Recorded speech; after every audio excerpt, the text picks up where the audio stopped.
Welcome to the Monday Kickoff Raiders. Hope you guys are having an amazing day. As usual, in today's video, we're gonna have a full breakdown of all of the events coming to Raid Shadow Legends this week. And we have quite a few different events coming this week, including a brand new Legendary Fusion. So you might slowly want to prepare ahead of time. Go and farm some potions. This will be a classic fusion, guys, which means you're going to need chickens, you're going to need potions to rank up and ascend champions. So it's the perfect moment to start working on that. Now, if you guys enjoyed the content, make sure you smash a like, subscribe to the channel, and drop a comment. Help out with that YouTube algorithm. I really appreciate it. We do have quite a few different things that were actually happening, guys. So we have, of course, the Serpent Titan event coming to an end this week. Now, we actually had a Dungeon Diver event that's supposed to still go on for a couple of more days together with a Fire Knight tournament, but I'm not sure exactly what happened. They must have had a glitch in the system, a malfunction, but the Dungeon Divers event ended prematurely. So basically they made a new one, guys. Okay, they made a new one, and you're able to collect 100 Titan points from here as well. Now, personally, I did not engage with the Serpent Titan event, so I'm not really looking to complete any of these events, but due to the shortened time of the previous Dungeon Divers event, we are announcing an additional 2-day-long Dungeon Diver event. This event will also contain 100 Titan points and will start today. Sorry for the shortened initial event, and don't miss the opportunity to catch up, spend some more energy, and get these 100 Serpent Titan points. I'm sure that for some of you guys, it might come in handy. For some of you guys, will be a bit of a disappointment because, hey, again, you're gonna have to basically climb to like 3,000 points or so to get the points. Either way, the Fusion warm-up event is on, guys. You basically have to summon. I tend to summon one Ancient Shard every time for these ones and pray for luck, basically, you know. Make sure you're not wasting Void, Primal Shards, Sacred Shards, because we do have everyone's favorite game mode starting tomorrow. Clan versus Clan. And of course, this time around, it is featuring personal rewards. And on top of it, we will have, of course, summoning events. We're going to have some 15x progressive chances and different things like that. But I'm going to walk you through all that in just a second. First, I quickly want to make sure we are covering every other little thing that we are usually covering in today's video. In terms of rewards, we're getting stun gear and immunity. The rest seems to be pretty standard, nothing too insane from there. The personal rewards, again, pretty standard for this. And if you guys, by any chance, have not picked up your clan quests or have not completed them yet, just make sure you don't forget about it. And if you need to purchase anything from the clan shop or even from the arena bazaar, guys, from the tag team arena, make sure you guys do it because, hey, these, they have a cooldown, and you don't want to basically just store all of your clan gold or gold bars for no particular reason. Now, leaving that on the side, we do have the 3x on Fire Knight. We do have a Fire Knight tournament going on together with that Dungeon Diver event as well. So it's definitely a very good idea to farm some of the Fire Knight if you have any saved up energy. At the moment, I'm not looking too great with my with my energy. I might drop like 2k energy, or actually I'm going to keep this one for the fusion, the 1.5k. So I'm not really going to go crazy this time around because, as mentioned before, I spent on the Prism Shard event to get Theox, and I will definitely not spend any money for the next 1 month or two. But leaving all that on the side, diving straight into the event calendar, guys, we don't really have anything in particular here that is being displayed just yet. Usually all these things will change on Thursday once the new fusion is in game, and we're gonna have the fusion calendar, etc. I was really expecting to see a 2x on Soulstones, to be very honest with you guys, today, but for whatever reason seems like it's just not happening, which is fine.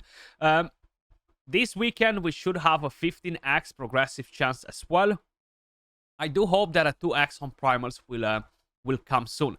But leaving all that on the side, guys, diving straight into the main topic and talking about all of the 15x progressive chances. These are the events right here, tournaments, in case if you're not familiar with what's happening in the game. But this Tuesday, July 30th, they are planning to launch a progressive chance event giving you at least a 15x chance to summon the champions of your choice. Of course, Ancient Primal Sacred Voids.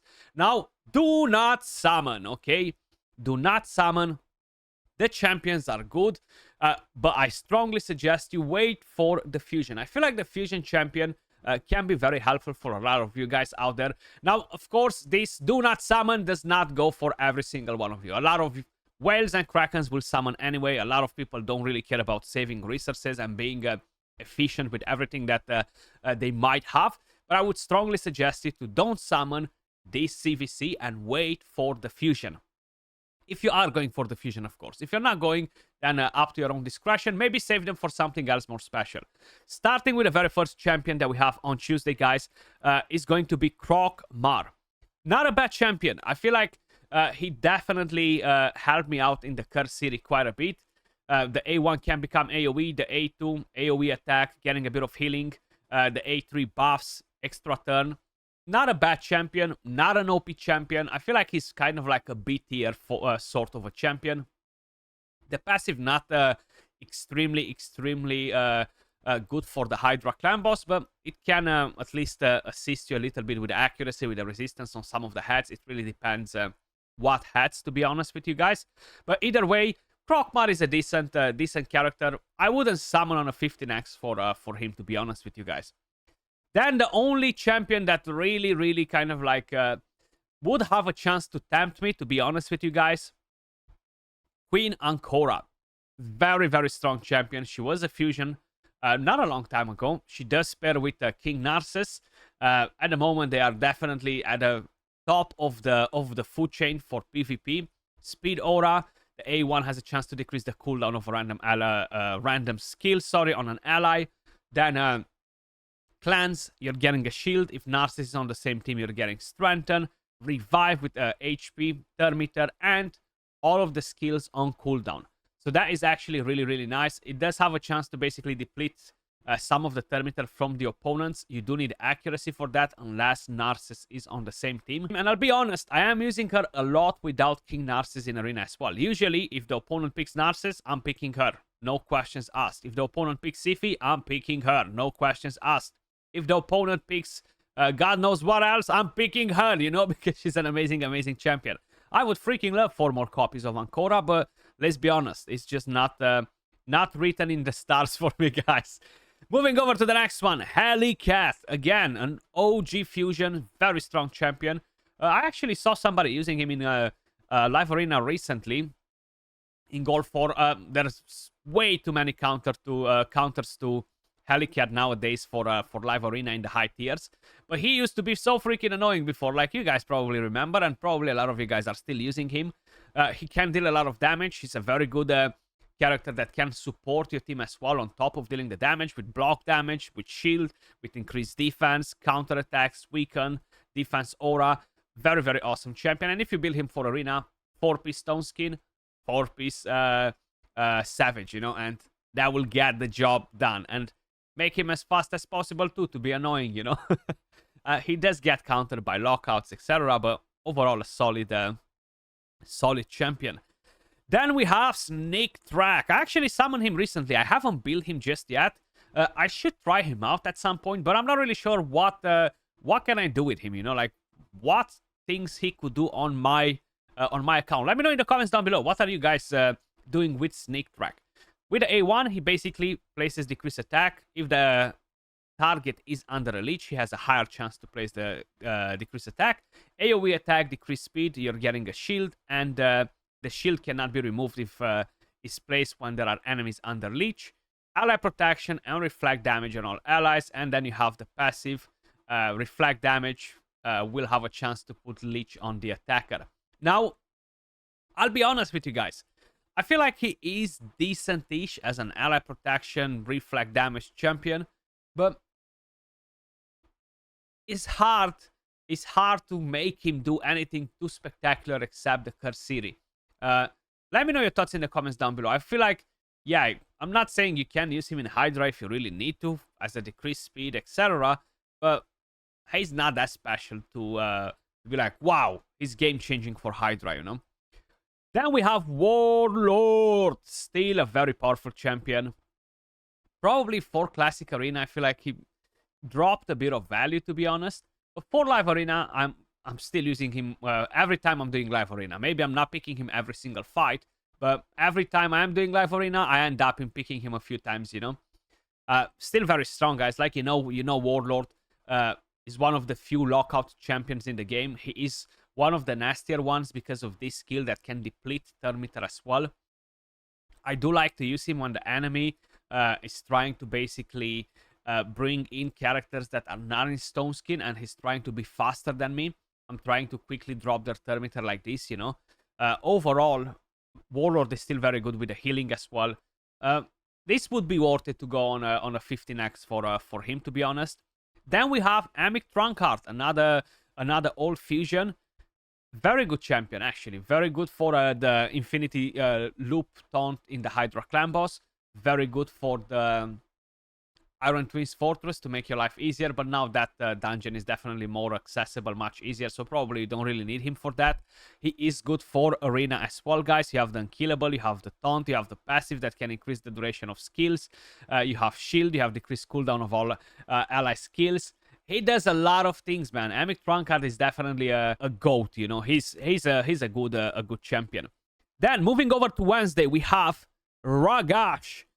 I actually summoned him recently. I like him, and I do want to make a video on him. Probably, I don't think it's going to drop that today, but probably tomorrow or Wednesday, guys.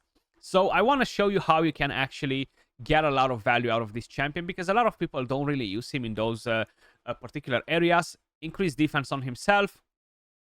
AoE attack for a chance to land defense down and a stun. Strengthen, increase speed on all allies, and a perfect veil buff on this champion for 2 turns. And then, of course, you have a perfect veil on for 1 turn on the ally with the highest attack. And inflicts 20% more damage against targets whose defense is lower than this champion's defense. Pretty decent champion. He was made up for Live Arena for a while. I haven't seen anyone using him in Live Arena in a long time, to be honest. But he's still a good champion. Again, I wouldn't summon on the 15x for him. Then we have Dracomorph. My god, he used to be one of the worst champions in the game 4+ years ago. They buffed him, and since he's strong, I feel like he definitely lost a lot of value in the last 1 year or so. But he's still very useful. I actually ended up in using Mining Hydra the other day, and bang, he got over 100+ million damage. And he only deals damage, proper damage with the A1, basically, you know. Defense down, weaken, poisons, and the A1 surplus damage. The more debuffs, the more damage. He's good, but again, I wouldn't go to summon on a 15x progressive chance for him either. Then we have Goffred Brassclad. He was a guaranteed champion. I actually pulled mine from the guaranteed. He does have an interesting passive that can put block damage on an ally. He can put it on to basically support, you know. It's pretty nice to be able to do so. You have a AoE stun, which is not bad. Increased defense, removes the decreased defense and weaken from all allies. And the A1 basically has a chance to land defense down and a chance to provoke. Not a bad champion, to be honest with you guys, but it's nothing too crazy either. That's why I'm telling you, like, don't bother to summon, guys, because let's be honest, they are good champions, but they're not going to make it or break it. You know what I mean? Queen Ancorash is very strong, though. Warlord is strong. Trunkheart is strong.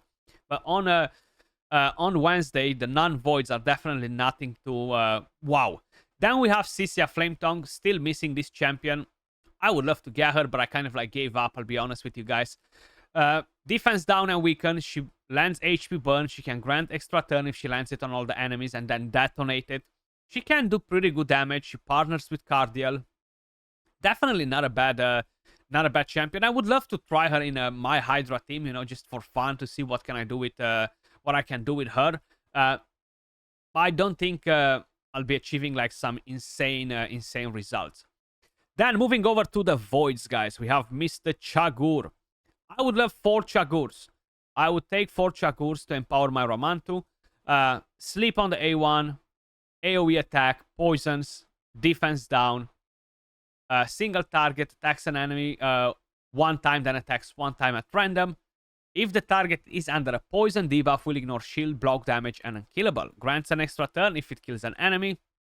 The passive is nice because it allows you to really control the enemies. Good for wave control. He's a fun champion. I feel like he's not trash. He's a fun champion. He's not OP, but he's definitely a fun champion when we're talking about control and what he can actually do. Plus, he looks really, really badass. And the final champion that we have for today, guys, is going to be Venus. I am using Venus for Hydra. I mean, I used Venus for Hydra. I dropped Venus for Dracomorph in my team the other day. But last week I used her. I think she's nice. I like Venus. Poisons on the A1. Defense down and weaken. HP burn. Basically 2 AoE attacks. If you run her with Cupidus, she can provide you some value. I am using mine on a curse set for the Hydra clan boss. As mentioned, we have 2 AoE attacks. So that's actually pretty helpful to land the hex. But these are all of the 15x progressive chance champions for this CvC. Fusion starts Thursday. Keep in mind, we're going to have another 15x. I am saving my voids for Sulfurion. I'm on the Mercy, and I'm praying for that Sulfurion. I'm actually a bit surprised that we don't have him for this CvC. Maybe it's going to be next 15x on Friday. Appreciate all of you guys watching. Let me know your thoughts in the comments down below. If you are interested in going for the Fusion or no, keep an eye for tomorrow's video. We're definitely going to drop one on the Fusion, guys. Much love, and I'll catch you all in the next one. Peace.